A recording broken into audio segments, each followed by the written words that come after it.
গৌৰৱ গগৈয়ে পাকিস্তানী এজেণ্ট এজনৰ কথাক এতিয়া কোনো বিশ্বাস নকৰে। দেশৰ অখণ্ডতা, দেশৰ সুৰক্ষা, দেশৰ নিৰাপত্তাক লৈ যিসকলে হেতালি খেলে, যিয়ে সংসদৰ ভিতৰে বাহিৰে পাকিস্তানৰ গুণ গৰিমা গায়, তেওঁক দেশৰ জনতাই কেতিয়াও সন্মান নকৰে, কেতিয়াও তেওঁৰ কথা নুশুনে।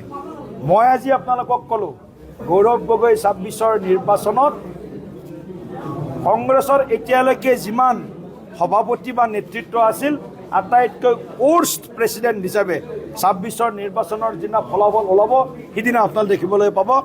আটাইতকৈ বিফল যদি কোনোবা কংগ্ৰেছৰ সভাপতি বা কংগ্ৰেছৰ নেতাৰ নেতৃত্বত নিৰ্বাচন যদি অনুষ্ঠিত হয়, সেইজন গৌৰৱ গগৈ আটাইতকৈ বিফল আৰু আটাইতকৈ কুণ্ঠচ, আচলতে আগলি ফেচ।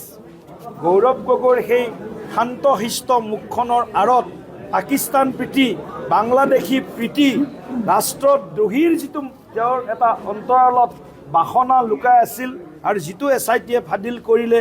মুখ্যমন্ত্ৰী ডাঙৰীয়াই কালি প্ৰেছ মেল যোগে আজি তেখেতে কৈছে 6 মাহ আগত দাখিল কৰিম বুলি কৈছিল বা মুখ্যমন্ত্ৰীয়ে প্ৰেছ মিট কৰিম বুলি কৈছিল, 6 মাহৰ পিছত কিয় কৰিলে?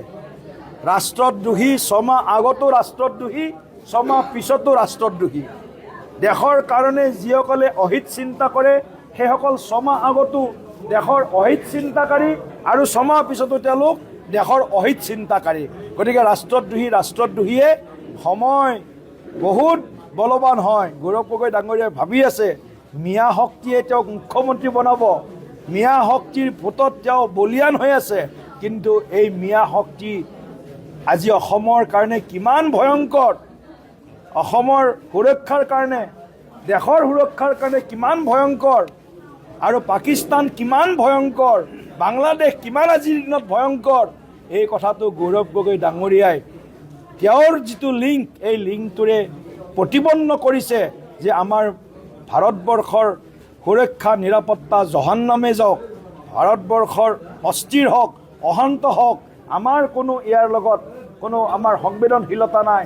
কেৱল পাকিস্তানী প্ৰীতি, বাংলাদেশী প্ৰীতি, মিয়া প্ৰীতিৰ জৰিয়তে শাসনলৈ অহাৰ অলিক যিটো স্বপ্ন দেখিছে, সেই স্বপ্নক অসমৰ জনতাই নিশ্চিতভাৱে সেই স্বপ্নক বানচাল কৰিব আৰু সেই স্বপ্নক সাকাৰ হ'বলৈ নিদিব, এইটো নিশ্চিত।